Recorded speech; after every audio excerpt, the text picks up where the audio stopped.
Teman-teman, ada banyak isu yang datang susul-menyusul tiap hari yang membuat kita seperti dikepung banjir masalah. Tapi saya berharap urusan yang satu ini selalu menjadi prioritas, ialah pendidikan kita. Hari ini pendidikan kita sedang kebingungan.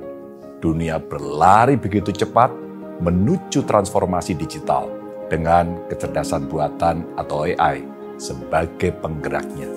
Sementara pendidikan kita masih tertatih-tatih di urusan dasar. Ada literasi, numerasi, ketidakmerataan fasilitas pendidikan, dan tentu saja soal kualitas guru. Lalu pemerintah mengumumkan AI masuk kurikulum pada tahun ajaran 2025-2026 ini. Terus terang, itu sebuah lompatan berpikir yang mencengangkan. Dengan mayoritas siswa belum mencapai kompetensi minimum dalam membaca dan berhitung, kita mau mengajarkan kepada mereka kecerdasan buatan. Kenapa tidak berfokus pada kecerdasan manusia terlebih dahulu? Hasil studi mutakhir oleh Research on Improving System of Education atau RISE, data dari PISA 2002 sebagai contoh, ada asesmen nasional pada 2023 sama-sama menyampaikan peringatan keras bahwa Indonesia sedang mengalami krisis pembelajaran.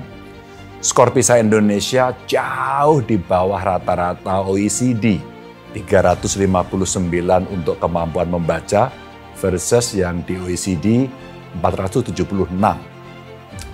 Atau 366 untuk matematika versus 472 standar OECD dan 383 untuk sains versus 485 untuk OECD. Angka-angka itu menunjukkan bahwa mayoritas siswa kita tidak mampu memahami bacaan dan lemah dalam matematika. Apa artinya? Sistem pendidikan kita belum berhasil memberikan dasar-dasar berpikir logis dan literasi yang seharusnya menjadi bekal mereka seumur hidup. Banyak orang menceritakan, kita gagal di sini. Tanpa kecakapan literasi, siswa tidak akan mampu menangkap gagasan, menyusun argumen, atau merumuskan pemikiran. Dengan kata lain, gagal menyerap pengetahuan. Tanpa kecakapan numerasi, mereka akan kesulitan memahami proporsi, menghitung risiko, atau membaca data.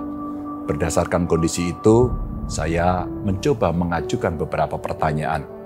Sebab pendidikan adalah penentu kualitas kehidupan kita bersama.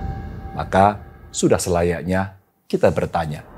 Yang pertama, apakah memasukkan AI ke dalam kurikulum adalah jawaban bagi masalah pendidikan kita? Saya kira tidak. AI tidak mengatasi krisis literasi. AI tidak memperbaiki lemahnya numerasi. AI tidak mencetak guru yang paham didaktik. AI juga tidak menyelesaikan masalah ketimpangan infrastruktur pendidikan. Dan yang lebih mengkhawatirkan, AI bisa menjadi ilusi bagi pendidikan kita telah maju. Padahal masalah paling mendasar belum dibereskan. Maka dengan AI masuk kurikulum, negara seakan berkata kepada para siswa kita, kami memang belum berhasil mengajarkan membaca dan matematika kepada kalian. Belum berhasil mewujudkan pemerataan pendidikan.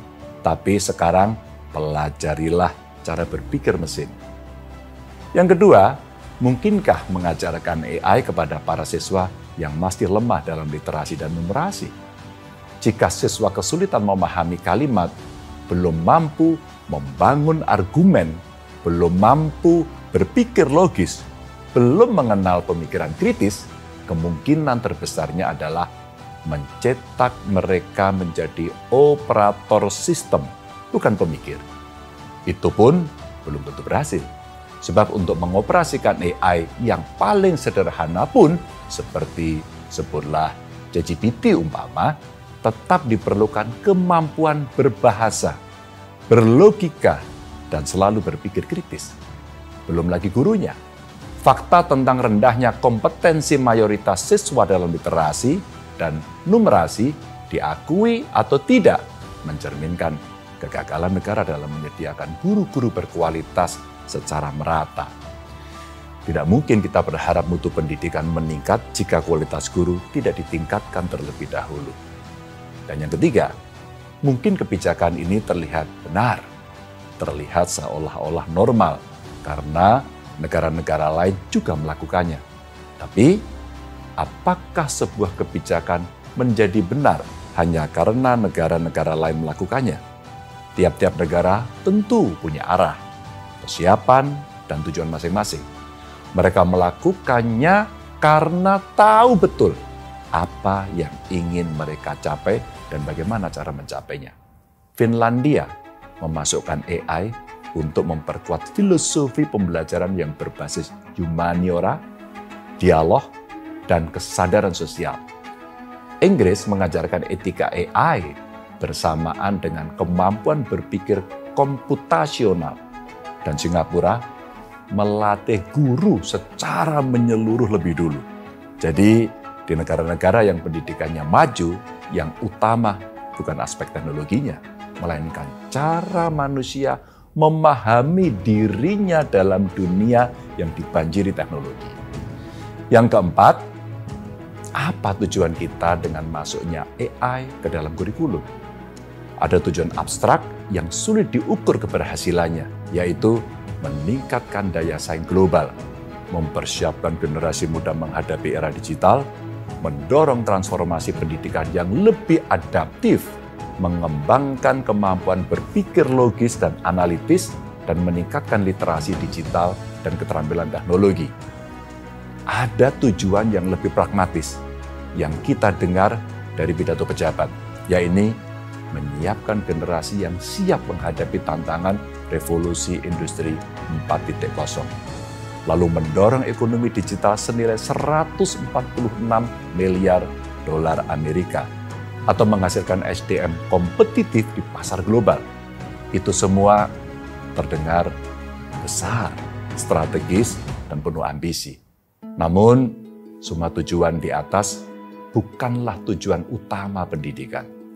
Itu manfaat turunan yang bisa kita peroleh, asalkan pendidikan dijalankan dengan benar. Jika pendidikan hanya ditujukan untuk mengejar manfaat ekonomi, maka manusia hanya akan menjadi alat, bukan menjadi manusia yang mandiri dan mampu memahami dunia dan dirinya sendiri secara lebih baik, lebih jernih, dan lebih bertanggung jawab. Dan yang kelima, bagaimana kita akan mencapai tujuan-tujuan ambisius ini? Menurut rencana pemerintah, para siswa akan diperkenalkan pada konsep dasar AI, etika penggunaan dan aplikasi praktis seperti machine learning dan prompt engineering. Namun, itu hanya diberlakukan di sekolah-sekolah yang sudah siap, yang memiliki infrastruktur digital dan SDM yang memadai. Sekolah-sekolah di daerah 3T umpama, yang tertinggal, yang terdepan, dan terluar, secara praktis tidak masuk dalam hitungan sejak awal.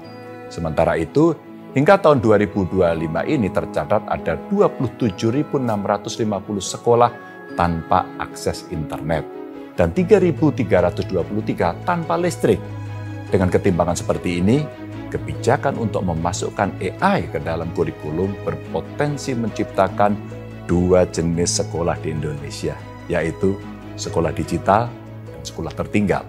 Dan itu akan memperparah ketidakadilan yang sudah ada.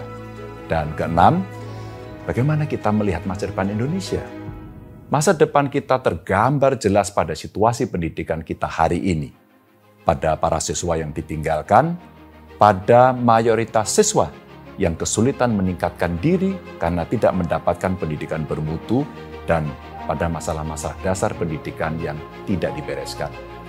Yang paling ironis, pemerintah terlalu khawatir kehilangan momentum ekonomi, tetapi sama sekali tidak takut kehilangan akal sehat kolektif, tidak takut kehilangan anak-anak yang mencintai belajar, dan tidak takut kehilangan guru yang percaya pada makna pekerjaannya. Mengajarkan AI tentu saja sangat penting, kami paham itu. Tetapi mengajarkan AI dan mengabaikan masalah utama pendidikan adalah serupa dengan membangun menara di atas fondasi yang keropos. AI bekerja dengan bahasa, baik bahasa natural yang kita gunakan untuk berkomunikasi maupun bahasa matematika yang digunakan untuk menjelaskan struktur, pola, dan logika. Tanpa kemampuan dasar itu, siswa hanya akan menjadi pengguna pasif, malas berpikir dengan dirinya dan bergantung sepenuhnya kepada alat. Bahaya lainnya, dalam sistem pendidikan yang ingin berlari kencang dan meninggalkan mereka yang belum siap, AI pada akhirnya hanya akan menjadi alat yang dikuasai oleh sedikit orang untuk mengendalikan mayoritas yang tertinggal. Maka pendidikan kita tidak akan pernah menjadi jalan untuk meningkatkan kualitas hidup bersama. Ia hanya akan menjadi alat pemelihara ketimpangan.